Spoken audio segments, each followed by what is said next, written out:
여러분, 하나님의 말씀은 언제나 이 사명과 연결되어 있어요. 사명. 우리의 마음을 잘 지키고 하나님의 말씀을 받아서 하나님이 주신 그 사명을 우리가 지키고 살아야 되는 것이 이 말씀의 메시지에 다 들어있다라는 거예요. 보세요. 창조주이신 하나님이세요. 온 천지 만물을 지으신 그 하나님께서 당신의 백성들에게 복을 주시려고, 너희들 이렇게 살면 내가 너희들에게 이런 복을 줄 거야, 그 메시지의 편지가 이 성경에 다 기록되어 있잖아요. 하나님은 이렇게 살기를 원하시는 거예요. 내 생각, 내 경험, 이 세상의 가치와 기준이 아닌 말씀의 기준, 하나님의 명령, 이게 사명과 다 연결되어 있다니까요. 여러분 보세요. 누군가로부터 맡겨진 임무, 이게 사명입니다. 사명이 뭐예요? 누군가로부터 맡겨진 임무, 이게 사명이라고요. 우리가 뭐 사명 너무 막 거창하게 생각하지 마세요. 사명 하면은 내가 어디 뭐 오지에 가서 복음 전하다 죽어야 된다, 막 순교 막 그런 것만 생각하시는데, 그것도 물론 복음의 사명이죠. 그런데 여러분의 사명도 이 땅에서, 지금 여러분이 속한 삶의 영역에서, 가정에서, 직장에서 그 사명을 다하며 살아야 하는 거죠. 자, 그런데 제가 가만히 보니까 이 사명이라는 것이, 사역, 여러분들 사역 많이 들어보셨죠? 교회에서 사역한다, 뭐 이런 얘기 많이 하잖아요. 이 사명이 사역과 긴밀하게 연결이 되어 있더라고요. 별개가 아니란 말이에요. 사역이라는 말의 뜻을 제가 사전을 찾아보니까 사람을 부려서 일을 시킴, 이게 사역입니다. 사람을 부리는 거예요. 일을 시킨 거예요. 자, 이것을 거꾸로 바꿔서 말하면 이 일 누가 시키는 거예요? 교회에서 사역한다라고 할 때 하나님이 시켰다라고 믿는 거거든요. 그러니까 내가 교회에서 이 사역을 하는 거야, 이거는 하나님이 내게 일을 맡겨주셨기 때문에 그 일을 하나님을 위해서 한다라고 할 때 사역이 되는 거예요. 이 사역은요, 담임 목사가 시켜서 하는 게 아니에요. 누군가가 시켜서 하는 게 사역이 아니에요. 하나님이 내게 맡겨주신 그 일을 하나님을 섬긴다는 마음으로 하는 것, 그게 사역이다라는 겁니다. 사실 이 사회에서도요, 누군가가 이렇게 임무, 미션을 주잖아요. 사회도 여러분들 다 각자 일이 있잖아요. 병원에서 간호사는 간호사의 다 미션들이 있잖아요. 학교에서 뭐 일을 하게 되면 또 학교에서의 미션이 있고, 그 미션을 잘 수행을 해야 그 사람의 평가가 좋아요. 그렇죠? 여러분들에게 일을 맡겨놨는데 일을 막 게을르게 하고 하지도 않고 여러분의 평가가 어떨까요? 됨됨이가 좋지 않게 평가가 될 겁니다. 그러니까 온 세상을 창조하신 하나님이 우리에게 미션을 맡기셨는데 그 일을 게으르게 한다? 안 되겠죠.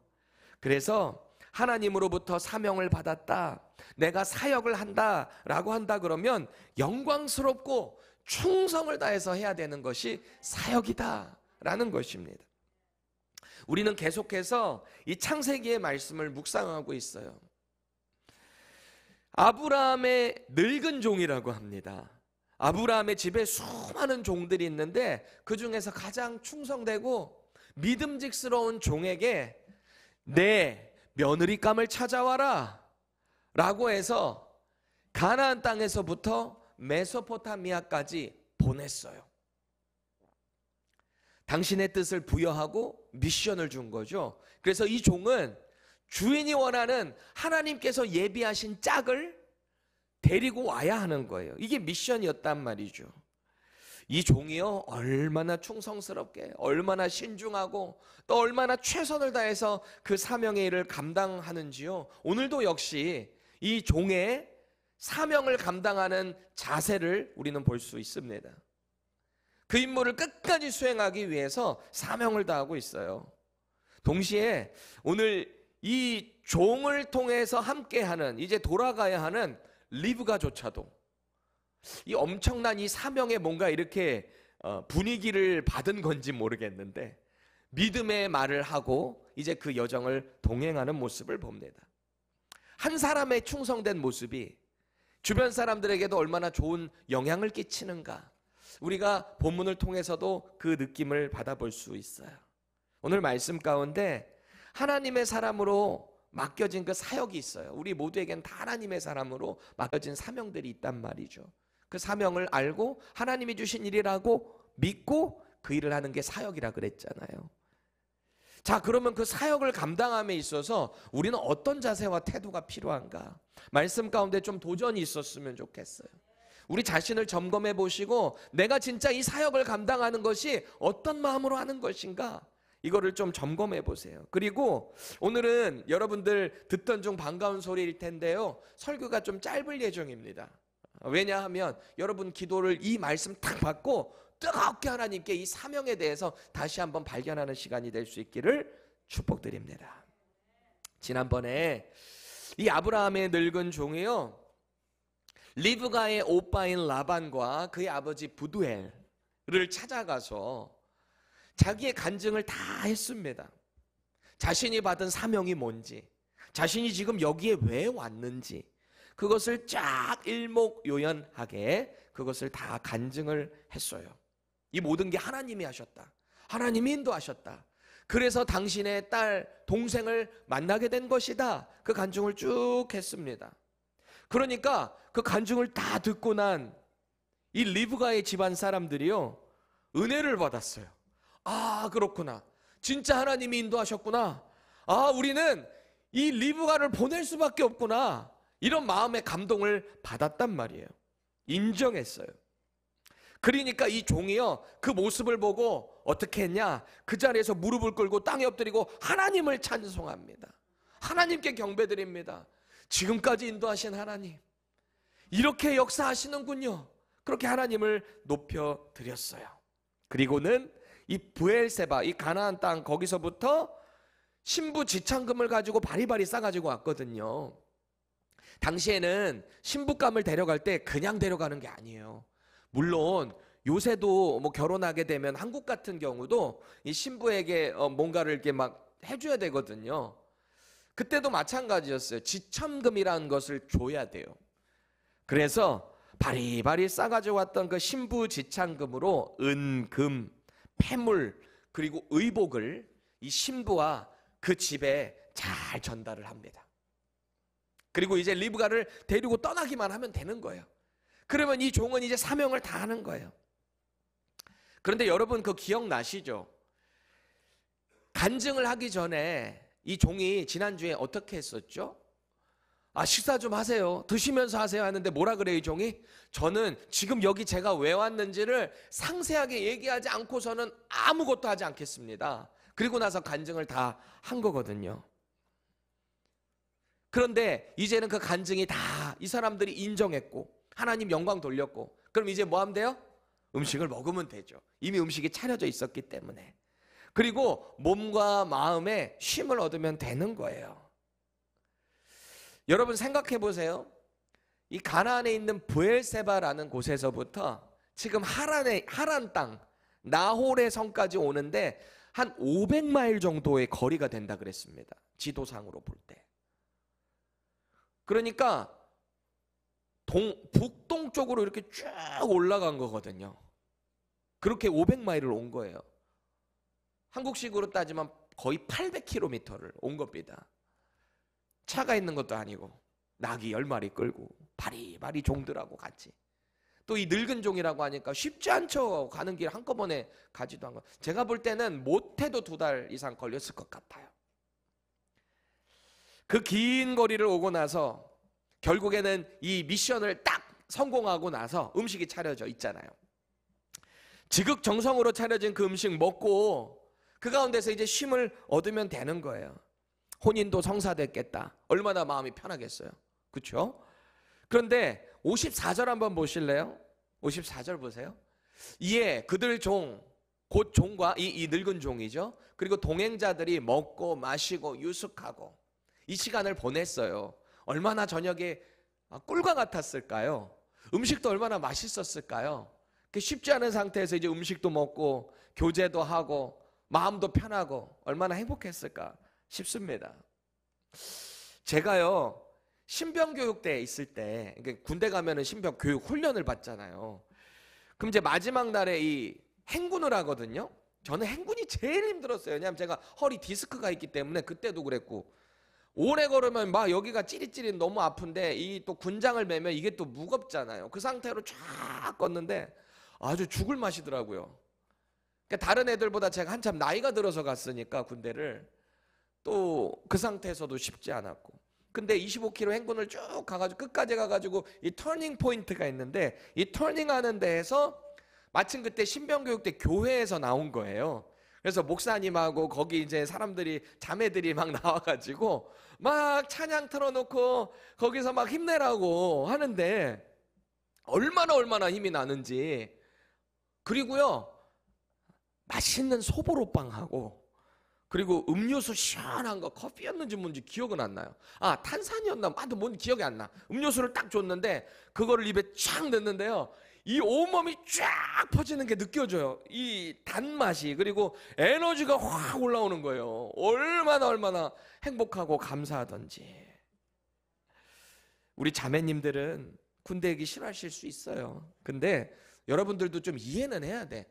한 젊은 청년이 2년이라는 시간을 군대에서 헌신하고 봉사하면서 빡신 일도 경험하고 막 이러니까 그 얘기 평생 가는 거거든요. 평생 우려먹을 수밖에 없어요. 제가 종종 얘기하더라도 그 자제할게요. 그리고 너그럽게 이해해 주세요.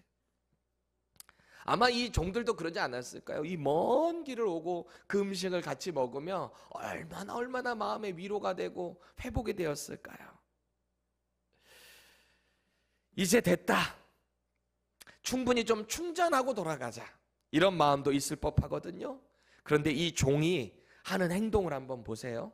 하는 말 좀 보세요. 54절입니다. 다시 보세요. 이에 그들 곧 종과 동행자들이 먹고 마시고 유숙하고, 그 다음이 중요해요. 아침에 일어나서 그가 이르되 나를 보내어 내 주인에게로 돌아가게 하소서. 바로 하루 만에. 지금 아브라함의 종에게 있어서 사명이 끝난 게 아니거든요. 진짜 사명의 끝은 어디예요? 데리고 가서 주인에게 리브가를 전달하는 거. 거기까지가 지금 이 종이 사명이에요. 지금 분명 허락은 받았어요. 데리고 갈 수는 있어요. 혼인이 성사는 됐어요. 그런데 문제는 가야 되는 거죠. 지금 이 주인하고 그 이삭은 얼마나 목 놓아서 지금 기다리고 있겠습니까? 그렇죠? 그래서 이 종은 지체할 수가 없었습니다. 비록 몸은 지치고 힘들 수는 있어요. 그런데 이 과정에 함께 하신 하나님의 그 은혜가 있기에 그는 자신을 기다리고 있을 주인에게 빨리 가야겠다는 겁니다. 이게 사명자의 모습이에요. 지체할 수가 없는 거예요. 마치 앞선 창세기 22장에 아브라함의 인생이 변하는 타이밍이 22장부터거든요. 그전에는 막 거짓말도 하고 자기 와이프 애굽에서도 그렇고 그랄 땅에서도 그랬고 제 와이프 아니고요, 시스터예요 이랬거든요. 거짓말했거든요. 그래서 얼마나 창피당했어요. 그게 믿음의 사람 아브라함의 모습 아니었습니까? 그런데 22장에 가면서부터 이 사람이 바뀌어요. 왜 바뀌어요? 이삭을 보고, 약속의 아들 이삭을 보고, 하나님의 함께 하심, 그 약속이 성취되는 것을 보고 이 아브라함의 믿음이 바뀐단 말이에요. 그 하나님이 어느 날 아브라함에게 그 100세에 얻은 아들입니다. 말도 안 되는 아들입니다. 그런데 어느 날 찾아오셔서 너 그 아들 나에게 번제로 바쳐라. 죽여라. 태워서 나에게 번제해라. 가능한 일입니까? 근데 아브라함이 어떻게 해요? 그 얘기를 듣고 다음날 아침에 일찍 일어나서 그 길을 나서요. 놀랍지 않습니까? 지금 똑같은 반응 아닐까요? 바치라고 하는 그 명령이 떨어졌을 때 이 아들과 더 시간 갖고 싶지 않을까요? 그런데 명령 떨어지니까 다음날 아침 일찍 일어나서 나가는 거예요. 오늘 이 종도 마찬가지예요. 아마 그 주인의 모습을 보고 그대로 따라하지 않았을까? 이런 모습들이 제자 훈련되지 않았을까? 여러분들도 여러분들의 모습을 통해서 자꾸 주변 사람들에게 믿음의 도전을 해줄 필요가 있는 거예요. 아마 이 종도 그런 아브라함의 모습을 보고 그것을 배운 게 아닐까 싶습니다. 이 사명자는 지체할 수가 없었던 거예요. 그런데 이 굳은 결의에 유혹이 찾아옵니다. 자, 55절 56절을 우리 세 번역으로 같이 읽어보겠습니다. 시작. 리브가의 오라버니와 어머니는 저희를 다만 며칠이라도, 적어도 열흘만이라도 우리와 함께 더 있다가 떠나게 해주십시오 하고 간청하였다. 그러나 아브라함의 종은 그들에게 이렇게 말하였다. 저를 더 붙잡지 말아 주십시오. 주님께서 이미 저의 여행을 형통하게 하셨으니 제가 여기에서 떠나서 저희 주인에게로 갈 수 있게 해주시기 바랍니다. 아멘. 좀 더 머물게 해달라고 했을 때 속으로 그래, 아예 어쩔 수 없지, 뭐 조금만 더 쉬었다 가야 되겠다, 그럴 수 있잖아요. 근데 단호해요. 아닙니다. 저는 돌아가야 합니다. 근데 다른 건 그렇다 쳐도 딸을 보내야 하는 어머니의 간청은 이거 거절하는 거 쉽지 않잖아요. 딸과 헤어져야 되는 어머니의 마음은 어떻겠습니까? 저는 딸이 없어서 잘 모르겠지만 딸이 있는 엄마들은 그런 게 있대요. 특히 딸이 있는 아빠는 아주 도둑놈한테 보낸다, 뭐 이런 마음을 갖는다면서요? 아니, 얼마 전에 우리 큰아들은 벌써부터 그런 얘기를 해요. 우리 집에는 아들만 셋이잖아요. 그러니까 딸이 없는 것에 대한 뭐 이런 아쉬움도 있을 수 있겠지. 근데 어느 날 그래, 우리 큰아들이 아니에요, 나도 나중에 아들 낳고 싶어. 왜? 그랬어요. 나중에 한다는 말이 그 딸이 시집 갈 때 보내기 싫을 것 같아. 이게 말이 되는 이야기입니까? 9살짜리가 어떻게 그런, 나는 깜짝 놀랐어요. 그 자리에서 막 너무 깜짝 놀라가지고 내가 그런 걸 세뇌시켰나? 난 그런 적도 없는데. 그런 거잖아요. 딸을 가진 부모의 마음. 그럼에도 불구하고 아브라함의 종은 흔들리지 않아요. 리브가를 주인에게 데려가야 됐다는 거예요. 그래서 사명 끝난다는 거 아는 거예요. 그럼 이제 제일 중요한 게 뭐냐? 당사자인 리브가가 어떻게 반응하느냐가 제일 중요하거든요. 이거예요. 그러면 직접 내가 물어보겠습니다. 리브가가 어떻게 할지 물어보겠습니다. 이거잖아요. 아무리 아브라함의 종이 당장 가자 그래도 리브가가 조금 나중에 가겠다 하면 끝나는 거거든요. 근데 이 리브가도 보통 내기가 아닙니다. 아침 일찍 일어나자마자 떠날 채비를 할 것인가, 이 타이밍에 물어봐요. 너 지금 따라갈래? 뭐라 그래요? 네, 가겠습니다. 그럽니다. 괜히 릴리가 갑자기 남자 생겼다 그래가지고 바로 시집 간다 그럴 때 나랑 좀 한 달만이라도 더 있다 가라. 그런데 릴리가 바로 가겠다는 거예요. 얼마나 마음이 아플까? 보세요. 리브가가 지금 떠나잖아요. 평생 못 볼 수도 있어요. 뭐 지금처럼 뭐 차로 왔다 갔다 그런 거리가 아니잖아요. 평생 못 볼 수도 있다고요. 리브가의 입장에서도 생각해보면 지금 낯선 땅으로 가는 겁니다. 어떻게 인생이 펼쳐질지 모르는 것에 그냥 믿음으로 따라갈 수밖에 없는 상황이잖아요. 평생 부모 형제 못 볼 수도 있어요. 그런데 그 길에 시간 이런 게 지체하지 않고 저 그냥 따라가겠습니다. 마치 사라가 하나님의 명령을 들고 떠나는 아브라함을 그대로 쫓았던 것처럼 리브가도 역시 약속의 아내, 자매는 다른 거예요. 믿음의 자매는 다른 모습인 거죠.